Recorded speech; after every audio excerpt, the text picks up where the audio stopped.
Assalamualaikum warahmatullahi wabarakatuh. Perkenalkan nama saya Firanda Ardiansyah dengan akhiran NIM 095. Di sini saya dari kelompok 6 dengan materi perilaku adaptif dan juga perilaku maladaptif. Di sini eh, pertama saya akan menjelaskan tentang pengertian adaptif dan juga perilaku maladaptif. Kita ketahui ya, perilaku adaptif ini merujuk pada kemampuan individu untuk menyesuaikan diri dengan lingkungan di sekitarnya. Nah, termasuk dalam upaya untuk membangun hubungan yang harmonis dengan lingkungan tersebut. Sedangkan di sisi lain, untuk perilaku maladaptif itu sebagai perilaku dari suatu masalah yang mencerminkan tindakan individu yang dapat merugikan diri sendiri maupun merugikan orang lain. Di lingkungan sekitar ini juga sebagaimana sudah dijelaskan oleh Rajek dalam karya Mulyawan 2022, istilah maladaptif ini terdiri dari dua kata, yaitu mal yang berarti buruk dan adaptif yang merujuk pada kemampuan untuk menyesuaikan diri dengan lingkungan sekitarnya. Nah, untuk faktor yang mempengaruhi perkembangan perilaku adaptif yaitu ada beberapa. Yang pertama itu kondisi fisik yang meliputi eh, perioditas dan konstitusi fisik, sistem utama tubuh, eh, sistem utama tubuh dan kesehatan fisik.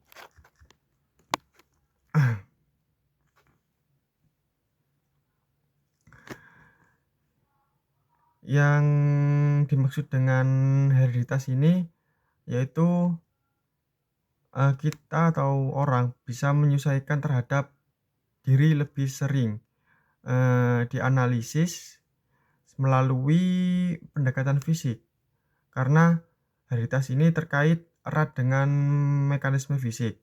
Dan prinsip yang berkembang menunjukkan bahwa semakin dekat hubungan antara kapasitas pribadi, sifat atau kecenderungan dengan kondisi fisik, nah itu semakin besar pengaruhnya terhadap penyesuaian diri kita sendiri, seperti itu. Dan yang kedua itu ada sistem utama tubuh. Nah, sistem utama tubuh ini juga mempengaruhi penyesuaian diri melewati sistem saraf, kelenjar dan juga otot. Sistem saraf yang sehat dan berfungsi normal adalah syarat penting untuk fungsi psikologis yang optimal yang berdampak positif pada penyesuaian kepada individu.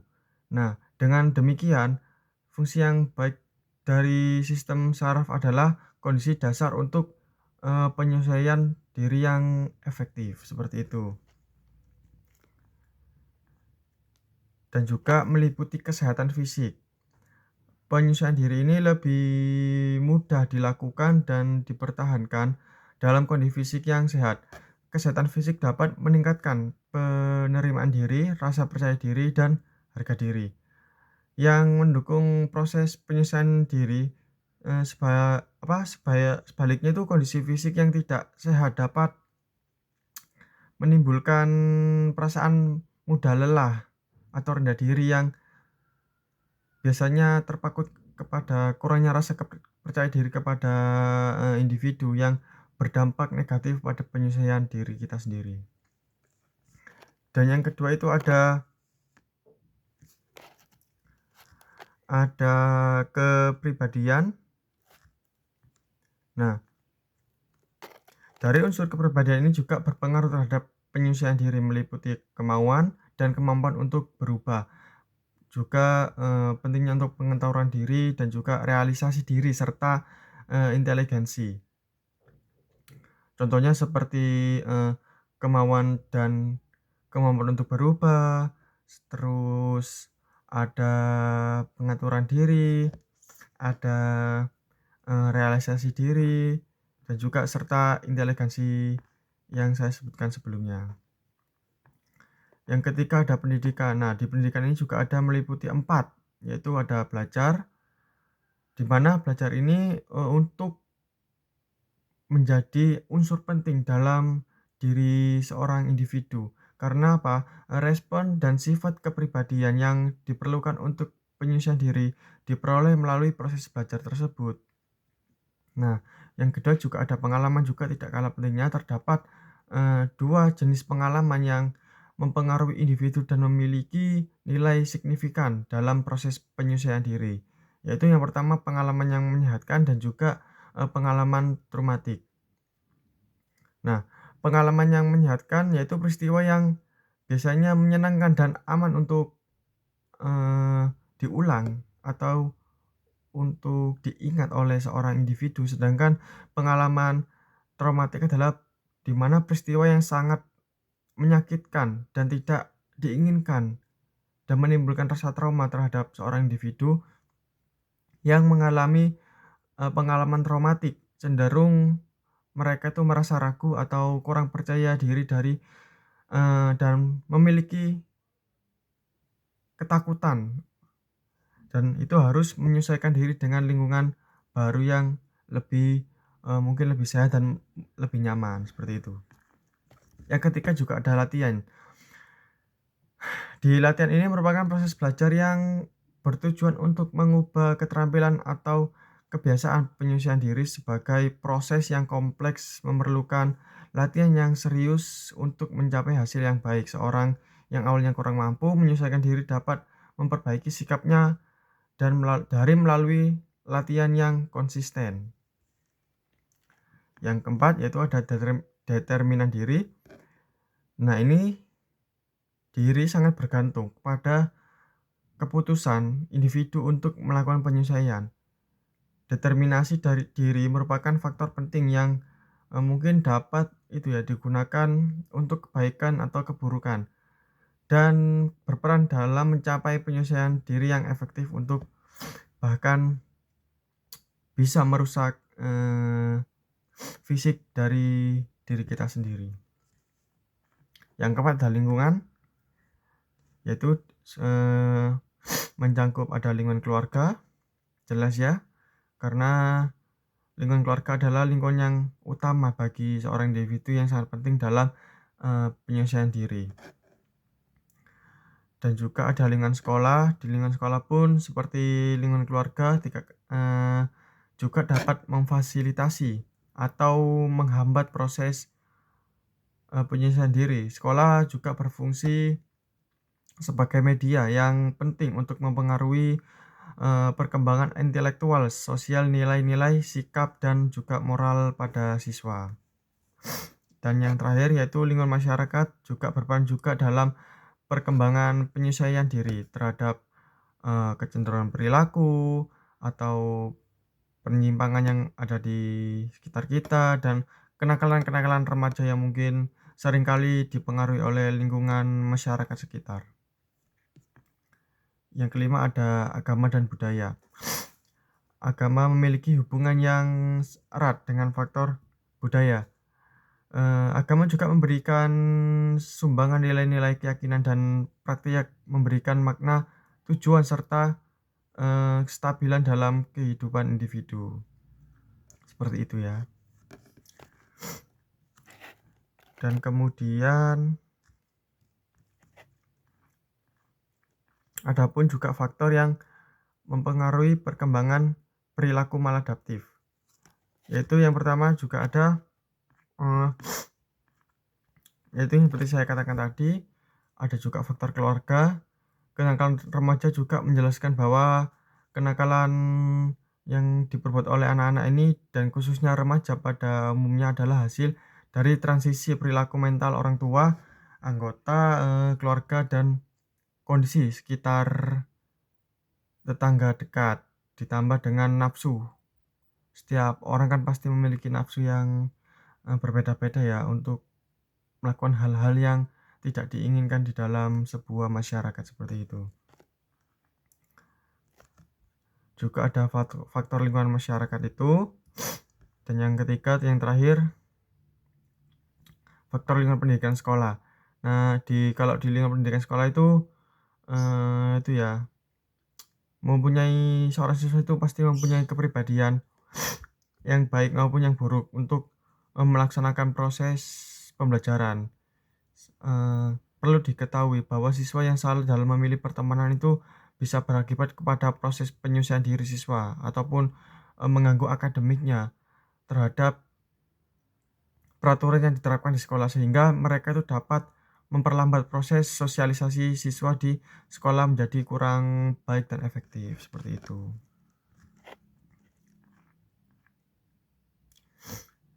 Yang selanjutnya itu adalah konsep pembelajaran adaptif dan maladaptif untuk anak usia dini. Pembelajaran maladaptif adalah ide yang mempertimbangkan kebutuhan unik setiap siswa dan, menyesuaikan pembelajaran secara dinamis. Menurut Mimi Kurniawati, konsep ini menjadi semakin penting untuk anak usia dini karena setiap anak memiliki tingkat perkembangan yang berbeda. Dan juga pembelajaran adaptif untuk anak usia dini berusaha memberikan pengalaman belajar yang sesuai dengan kebutuhan dan kemampuan, masing-masing anak. Dan untuk pembelajaran maladaptif itu juga pada anak usia dini merujuk pada perilaku yang tidak sesuai dengan perkembangan anak dan dapat mengganggu interaksi sosial serta pembelajaran mereka di sekolah. Adapun juga, contoh pembelajaran maladaptif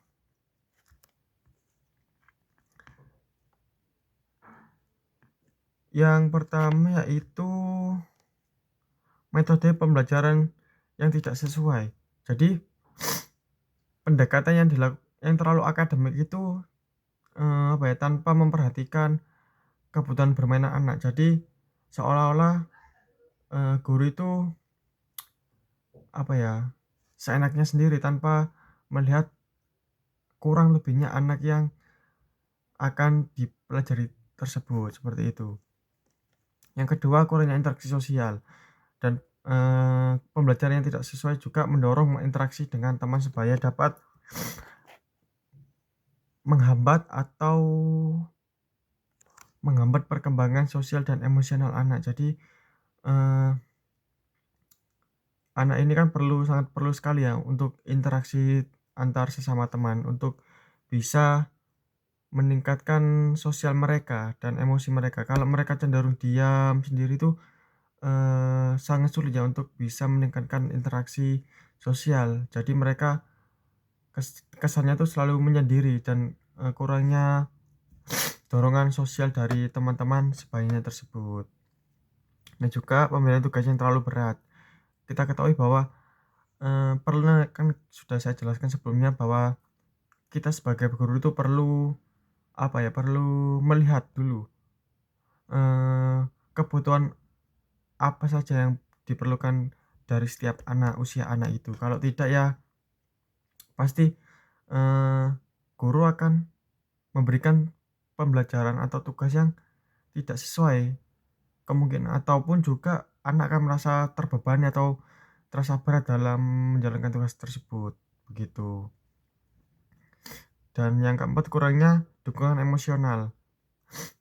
Nah, anak yang tidak mendapatkan dukungan emosional ini dari guru ataupun orang tua dapat mengalami kecemasan atau kurang percaya diri dalam belajar.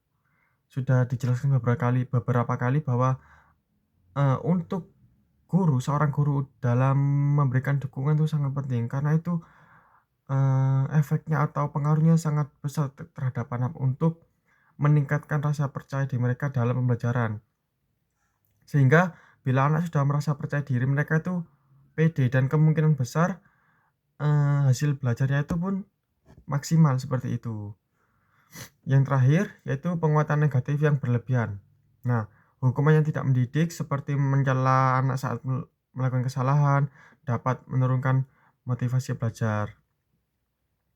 Jadi, eee, kita sebagai guru tuh jangan terbiasa untuk mencela seorang anak jika melakukan kesalahan, karena anak kan itu mudah menangis kan. Jadi mentalnya tuh mudah kena Jadi itu juga berpengaruh terhadap belajar dan akademiknya nanti. Jadi kita memberitahu dan memberikan bimbingan pelan-pelan bagaimana agar anak tersebut tidak mengulangi kesalahannya lagi. Secara halus bagaimana kita, berbicara, kepada anak-anak. Jadi kalau misal kita memberi apa, memberi tahunya itu terlalu keras atau terlalu mencela itu sangat-sangat negatif untuk mental anak di masa yang akan datang nanti, seperti itu. Dan yang terakhir yaitu kesembilan, pembelajaran adaptif dan maladaptif sangat penting untuk perkembangan anak usia dini karena, pendekatan yang disesuaikan dengan kebutuhan, kemampuan, dan perkembangan anak. Pendekatan ini mendorong eksplorasi intersosial dan pengalaman belajar yang menyenangkan sehingga anak dapat, berkembang secara optimal dalam aspek kognitif, sosial, dan emosional.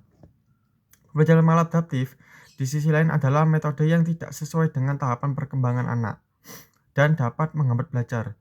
Pola ini dapat berupa penggunaan metode yang terlalu akademik, kurangnya, dukungan emosional, ataupun pemberian tugas yang tidak sesuai dengan kemampuan anak.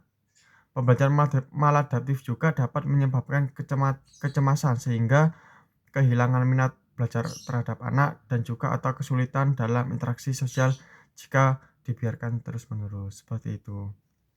Nah, seperti itu yang saya jelaskan tadi tentang, perilaku adaptif dan maladaptif. Kurang lebihnya saya mohon maaf. Saya akhiri. Wassalamualaikum warahmatullahi wabarakatuh.